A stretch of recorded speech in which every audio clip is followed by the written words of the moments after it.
Сәлеметсіз бе, құрметті көрермен, каналымызға қош келдіңіз. 14,4% оңай ипотека тұрғын үйлері. Видеоролик турсында толығырақ мәліметке ие болды қаласаңыз, видео төмендегі бір ғана лайк және подписка етемелерін баса кетуді ұмытпаң. Ал онда біз бастадық. Биыл бағдарламаға табысы 200 мың теңгеден аспайтын әйелдер қатыса алады.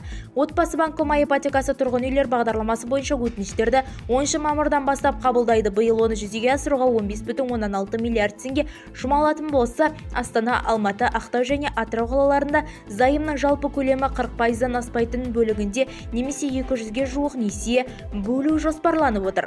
Несиенің қалған 60%-ы облыс және шағын қала тұрғындарына беріледі. Бағдарлама бойынша берілетін зайымның ең жоғарғы құны 30 миллион теңгеге дейін. Пайыздық мөлшері биыл 14,4%-ға тең, кейін ол 3,4-5%-ға дейін төмендетіледі. Облыс банкінің түсіндіруінше, оңай бағдарламасы бойынша қарыз алу мерзімі 6 айдан 25 жылға дейін. Бұл ретте тұрғын үй таңдаулы шектеуі жоқ. Оны алғаш екінші нарықтан, соның ішінде үлестік қатысу шарттары бойынша сатып алуға болады.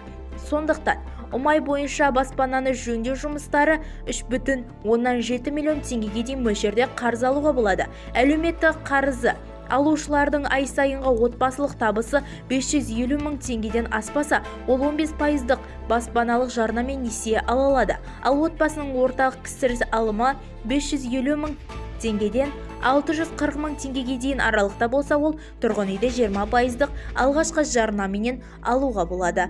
Бізді тамашалауды жалғастырыңыз, сау саламат болыңыз.